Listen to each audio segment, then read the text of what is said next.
I will be quite brief and share two particular recommendations from the report in relation to both of those areas. But before doing so, I thought it might be useful to speak just very briefly to the wider international climate finance context in which the quantity and quality dimensions of Ireland's climate finance exist. So this July, the International Court of Justice, they issued an advisory opinion on climate change, which addressed the climate finance obligations of governments under international law.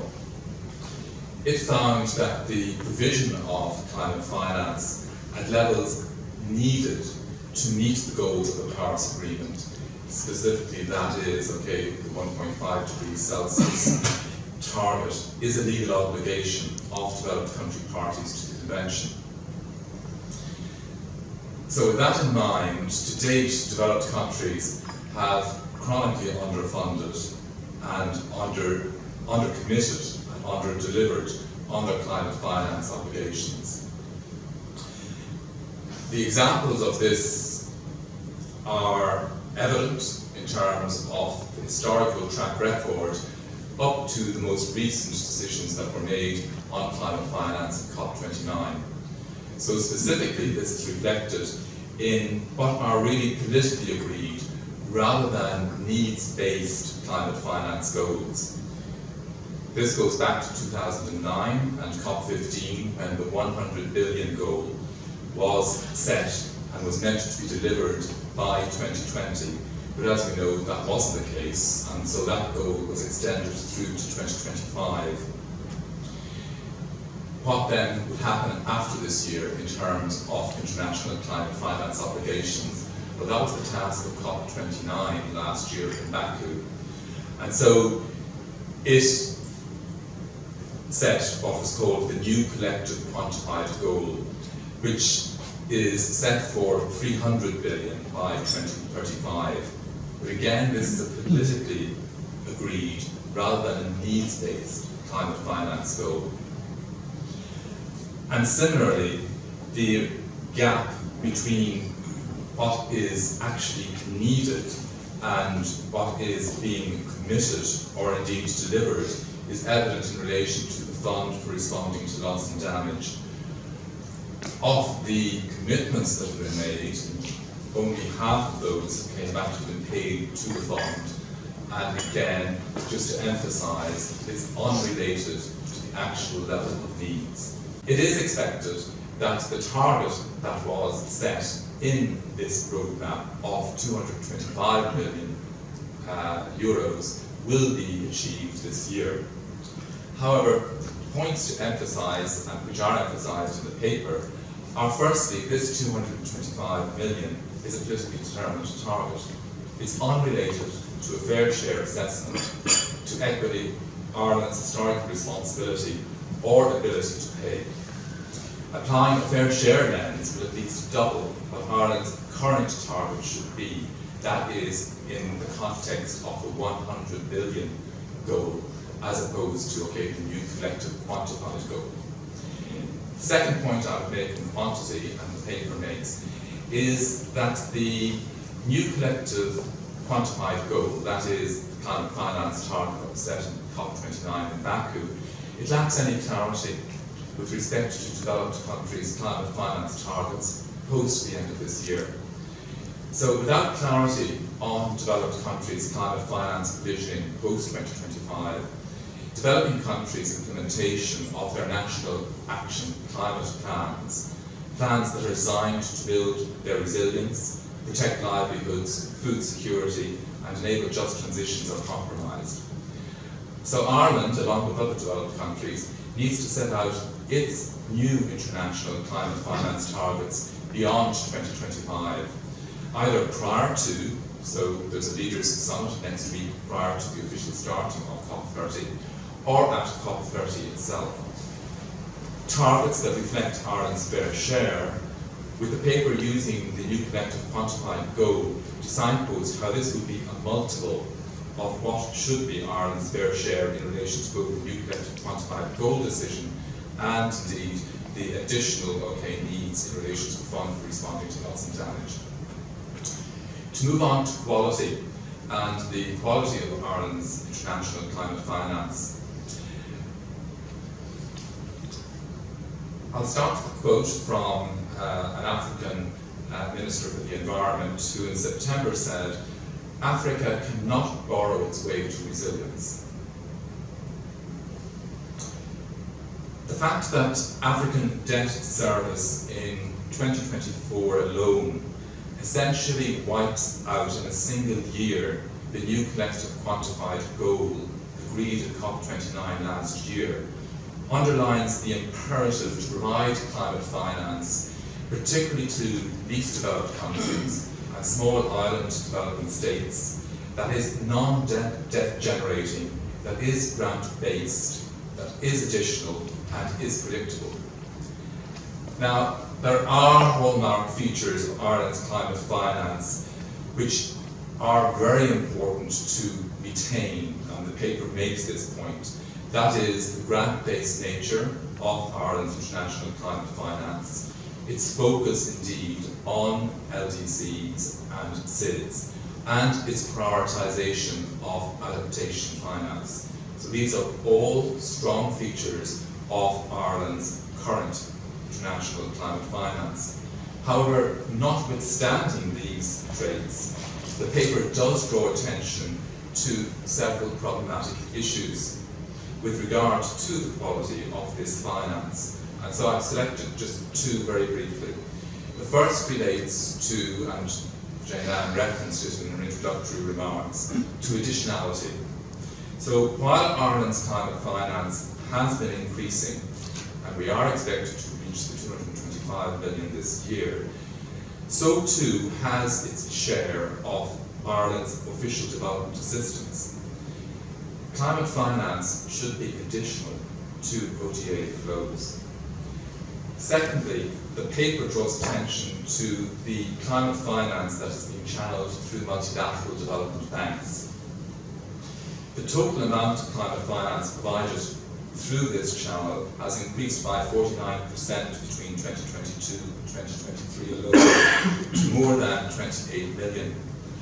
However, this finance may in turn be dispersed by these intermediaries, and I'm speaking about the World Bank, the International Monetary Fund, the Continental Regional Development Banks, in the form of loans, compromising the overall quality of Ireland's climate finance. Civil society, poor countries, and people at the front line of the climate breakdown have been asking us in rich countries to show me the money for the last 30 years. And as Michael has pointed out, both globally and in Ireland, we haven't shown them for that. And I would like to frame my remarks in two important geopolitical themes that we're seeing everywhere. As Michael pointed out, there is a legal obligation under international law. And we talk about rules-based system, maintaining international law. Us in Ireland and wider in the rich country, not fulfilling the commitments that we have made and repeatedly is a breach of international law. Obviously, international law is hugely important to our functioning as a state, functioning of the geopolitical system. The second one is around multilateralism. Many of the things I'm going to talk about in terms of raising funds depend on a workable multilateral system and Ireland playing a leadership role in that. None of these funding sources can be developed by one country on its own. It has to be done, negotiated at a global level. But before I try to answer the question about showing you where the money is, I want to share examples of the quantum of money that has already been made available to invest and subsidise activities that are directly causing climate change. So analysis from the IMF found that the total subsidies for oil, gas and coal in just 2022 went to 7 trillion.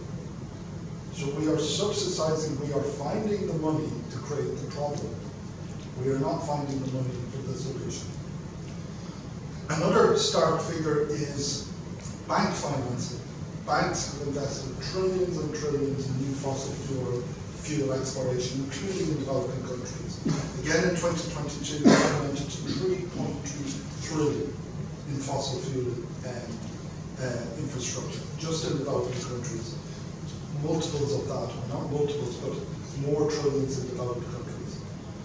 Obviously, that's a hugely profitable activity. The 5 largest fossil fuel companies in the world, 2022, had collected profits of 200 billion. However, much public discourse around this would lead you to think that we've expended all the viable options to source extra funding, that there's no money there. I've met many politicians, many civil servants, many people's question, where do we find the money? This is huge figures we're talking about. But we have to remember that the figures that we're talking about pale in comparison to the money that is already been invested in the climate damaging system. The truth is we've barely begun to explore alternative sources of funding to deliver climate financing.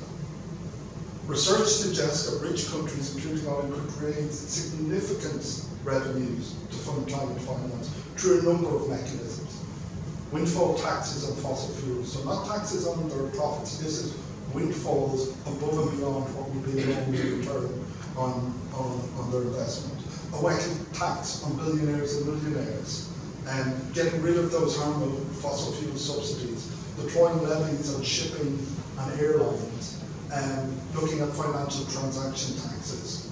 The truth is there's actually no shortage of money, just a shortage of political will to redirect money away from damaging unsustainable activities towards the public good. So what needs to change? And this is where multilateralism and Ireland's role in the multilateral system comes in. So successfully designing, agreeing, implementing any of the above revenue raising mechanisms, because they're looking at activities and individuals who operate on a global scale, has to be agreed at a global level. And I would suggest both at the EU and the UN. There's a growing recognition. I'm going to talk about two examples of this, the fossil fuel withdrawal tax and the wealth tax. There's a growing recognition internationally, including at the IMF, OECD and UN, that there is a need for a coordinating approach to tackling extreme wealth, to build state capacity, tackle inequality and fulfill the delivery of the SDG goals, including related to climate finance. At the UN level, 192 countries, including Ireland, are negotiating the United Nations Framework Convention on International Tax Cooperation and 2 related protocols. The convention is due to be agreed and finalised in 2027, and it includes a commitment on the taxation of high net worth individuals. This approach has been reaffirmed at the UN Financing for Development Conference in Seville in June of this year. So this is one of the most important multilateral discussions, how we have international cooperation on taxation. Unlike the OECD process, which has run out of steam and had very minimal change, this is being done at the UN, at the key seat of multilateralism. But unfortunately, Ireland and the EU have not been supportive of this process.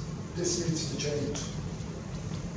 These approaches internationally are in keeping, around wealth tax, are in keeping with the recommendations of an expert commission on taxation and welfare that was tasked by the Irish government to come up with recommendations to put Ireland's budgetary position on a sustainable footing in 2022. The key strategic recommendation of this commission was in Ireland, in essence, the balance of taxation must shift away from taxes on labour towards taxes on capital, wealth and consumption. The next round of negotiations for this framework convention are happening in Nairobi for the 2 weeks that the COP negotiations are happening in Berlin. As well as progressing negotiations on a global wealth tax at these negotiations, Oxfam and other colleagues from civil society both here and around the world are advocating for coordinated interventions at both. So what happens in COP is people make commitments, but then when you talk about the financing, often it's, well, we're not the right people to talk about this. Parallel to this, there's a UN convention looking at financing essentially in relation to global tax. And And we're arguing that both international UN-based forums need to talk to each other and coordinate their responses. Specifically, we are hoping that Baleem and Nairobi will deliver strong provisions on progressive environmental taxation in line with the polluter pays principle and common but differentiated responsibilities and retrospective capabilities. Such provisions should include specific mechanisms to include a new tax on the profits of polluting industries, with the revenues to be channeled towards UN climate and sustainable development funds. We're also advocating for a clear political statement at both negotiations and to issue a strong call to address under the UNFCCC structural barriers to addressing and scaling up climate finance, such as unfair global tax rules, illicit financial flows, including tax avoidance and evasion by multinational companies, and high net worth individuals, financial secrecy, and the lack of real international tax cooperation. If these measures can be progressed next month in both these important multilateral forums, then at least we can say we've made a start. We don't expect a conclusive deal on any of these, but a clear commitment to really look at these areas seriously is what's needed at both those multilateral forums. The choice for Ireland is really simple, but kind of stark. Do we want to be a leader or a laggard in progressing these approaches? We know the scale of the climate crisis, but the level at which we are pushing our planetary boundaries is really quite startling. And in 2024, it was the hottest year on record, pushing us beyond the 1.5 degree threshold for the first time, and really accelerating fears by scientists that we are really going to break that threshold much faster and sooner and in a more devastating way than anticipated. And it is predicted that we will again break that record in the next 5 years. There's an 80% chance, in fact, that we will break that record. And we're seeing it come home to roost in the global north, something that the global south has seen for decades. But just even over last year, in 1 month in Europe, 2,000 people were killed across 12 cities due to extreme heat, or died from extreme heat. We have seen record-breaking heat waves in Spain, the UK, Japan. In Switzerland, a glacier collapsed and wiped out an entire village. And in the Middle East, they had one of the hottest nights on record in 2024. So we are really seeing this impact, but of course this is something that the Global South has felt for decades. And it's not making the headlines in the way that it needs to. But over the last year, we've had, again, really horrific floods in Pakistan and Bangladesh, extreme rainfall in Colombia and Venezuela, leading to devastating landslides. And we have seen just absolute, really extreme drought, prolonged drought in Nepal that has affected over 6 million people. The East Africa drought, causing untold damage to livelihoods, hunger, and huge crisis there. So none of these things are making the headlines in the way that they need to, but they are consistently happening, and the world is struggling to really respond to these. And we know why this is happening. Global greenhouse emissions are caused from wealthy countries, from a century of industrialization and extractive economic model, and the effects of colonization. And it is wreaking havoc on the global south that has done almost nothing to cause this crisis. So in terms of the impact on women, there is an extreme impact and restriction on the realization of women's rights because of the climate crisis.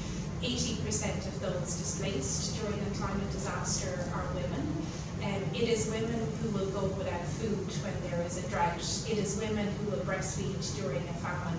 It is women who will carry children during a flood or a cyclone and be much more likely to die as a result of that.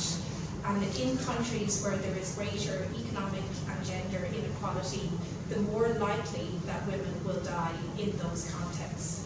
And we also know gender-based violence can rise during climate crises. Women have to travel further for firewood, and women are hugely involved in agriculture.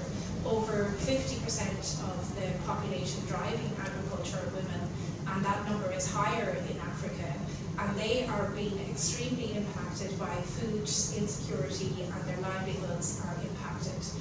And women are affected by the economic model that is causing this crisis, and that at the same time undervalues and under-recognises the role that women play in terms of care. So from a feminist analysis of our economic model, the economic model is causing the crisis, and it is ignoring the role that women play in that economic model. So in terms of the context of where we are, the scale of the crisis is huge. So even listening to the presenter saying this morning, where do we get the money? This is the crisis that we have. This is the level of destruction and despair that we have. And the political context globally is not good at the moment for unified climate action. And we know within a cost of living crisis where there's economic insecurity, rather than push for bold climate action, politicians are running afraid from this, and they are not bringing communities with them. And this is one of the major challenges that we have at the moment. We are not seeing the level of systemic change to our energy system, to our agriculture, to our financial systems, and we need politicians to lead on this and to recognise that we need to put people front and centre. We can't ignore people's valid concerns about their livelihoods, about their human rights, about their land. And this is why one of the most important aspects of the upcoming COP negotiations is trying to put on the table, really probably for the first time in a significant way, the just transition, and making sure that that is part of our climate action. Because obviously everything that we do in terms of adaptation, mitigation, loss and damage, they're hugely important, but we need to get to that transition where we're actually seeing a phase out of fossil fuels, and that we're seeing a growth in renewables, and that we're seeing people being put front and centre of this. So this is one of the core things that ActionAid and many other organisations are focusing on in BELM, the need for a BELM action mechanism that would set global standards around a just transition, because every country needs to do this, and it's particularly important for the global south, where livelihoods will be really affected and are being really affected. So one of the things that we're calling on is that governments, including Ireland, support this BELM action mechanism that will begin to look at clear global mechanisms, multilateralism, coordinated ways of working, that we can manage a just transition in an equitable and in a fair way, and in a way that works for communities around the world. So it's about the how, the transitioning from fossil fuels, and we can see a big problem that we have is that governments aren't standing up to corporations, and Michael has shared some of the figures here, but we are seeing the fossil fuel industry still unbelievably growing and expanding over the last period since the Paris Agreement. We need governments to stand up to corporations to ensure that fossil fuels are phased out. And the other thing that we're advocating is that we have no false solutions in a climate crisis. And we're seeing a lot of governments and corporations using the language of just transition and talking about carbon offsetting, carbon markets, carbon storage, geoengineering. These are false solutions that will not get us to where we need to be. The research shows that carbon markets, carbon offsetting has not worked. It is creative accountancy. It is not reducing real emissions. And that is where we need to put our energy, rather than letting corporations have offsetting and effective greenwashing at a global scale. The final point, just to pick up on the just transition and financing, and this is really crucially important. Private financing, as Michael has shared, will not solve the climate crisis. Global South countries are facing horrific and spiralling levels of debt. They need public, grants-based financing. And around the world, in Ireland and elsewhere, we need the provision of public services, we need green jobs, we need livelihoods protected within the transition, and we need better regulations of banks and financial institutions. So we have this global problem, but we also play a role in, unfortunately, not a good leadership role in Ireland on this, because through our foreign direct investment, we allow fossil fuel investment to come through Ireland that is used for fossil fuel expansion. And with Trócaire, we did research on this, where we looked at the levels of financial flows that are coming through Ireland's foreign direct investment. And in June 2024, 31 billion euros passed through Ireland's foreign direct investment, 90% for new oil, coal, gas expansion. And in a climate crisis, that is simply absurd. So not to end on a doomy note, because I think we can show leadership. And these points around multilateralism, the positive aspects of public grants-based financing, our commitment to gender equality, we have to push these at a time when COP is going to be very fraught politically. And we need to stand and push the European Union to have climate action that works for Europe, but that works for the entire world, and in particular the global south that is born the growth of this. And I suppose last year, and indeed, the COPs since COP27 have been held in petrochemical states. There have been very significant concerns and valid concerns in relation to freedom from civil society more broadly, and indeed, their freedom to participate and to speak out in relation to energy projects within those countries, the development of new fossil fuel exploration and development. And so there has been a definite shrinking of civil society space observable in the last number of years, particularly at those COPs. And I think there is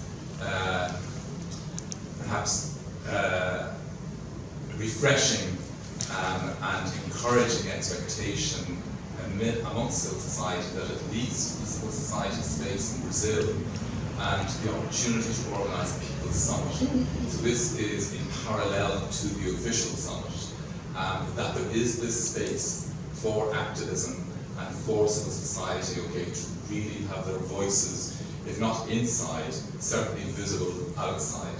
And I think that is a difference to the most recent COPs, and it's indeed welcome.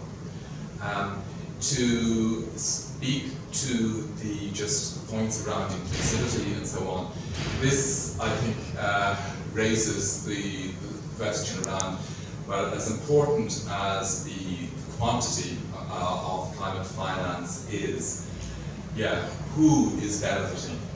Who is actually recipients, and what is it going for?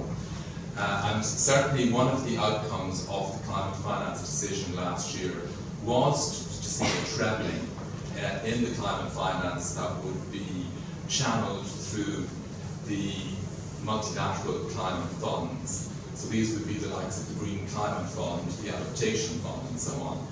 But as we know, with these funds, many of the countries and the communities that are most impacted, and then the women within those communities, the people with disabilities within these communities, do not have access, to these funds. So there is a very problematic issue in relation to the accreditation criteria and being recognised as an implementation entity.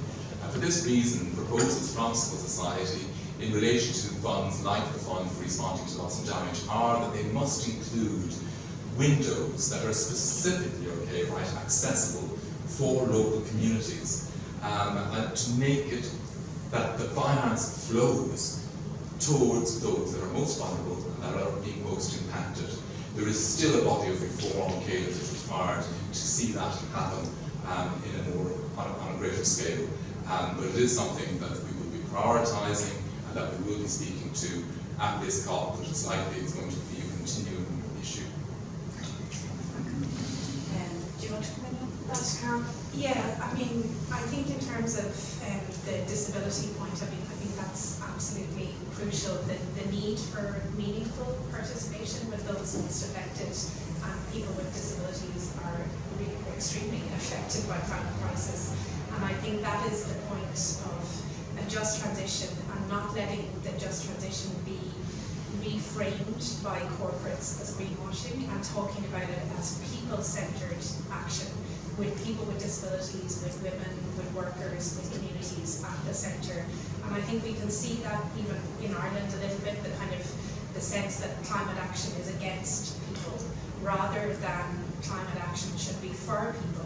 And how you do that matters, and a participatory way to do that is hugely important.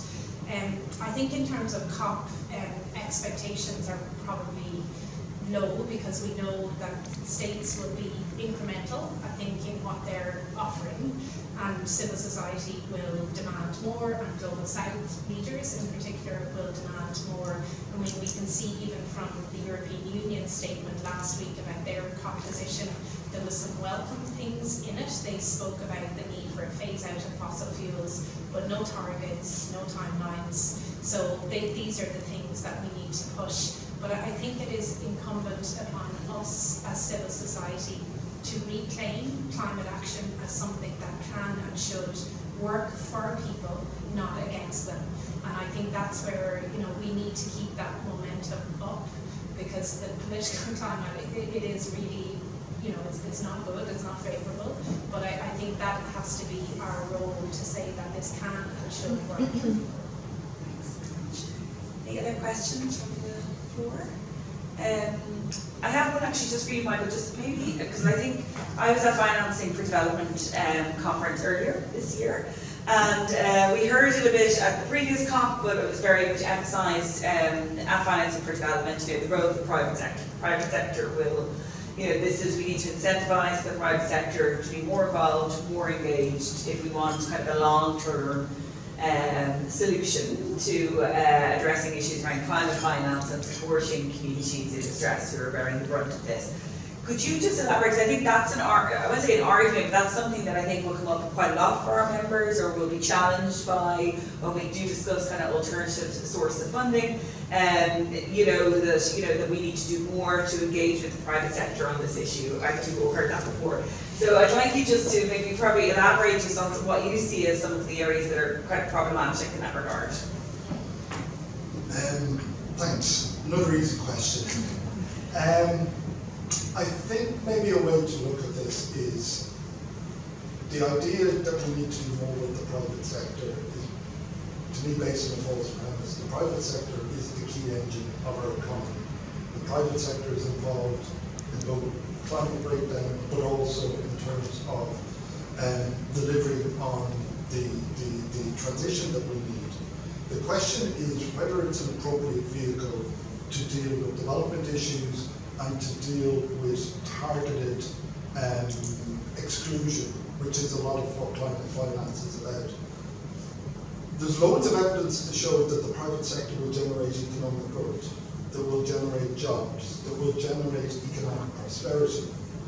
There's very little evidence, though, that that naturally translates into some of the things that climate finance wants to deliver. In fact, there's very little evidence, if any, that blending and taking a private sector-led approach to development, whether it's under climate finance or ODA, delivers for the poorest people, for the most excluded people. And I think we have to take an evidence-based approach rather than a rhetorical approach.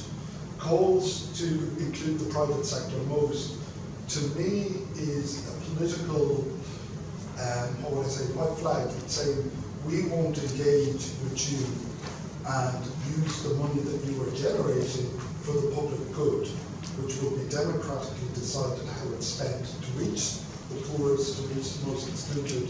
We will trust you as private actors to do that yourself.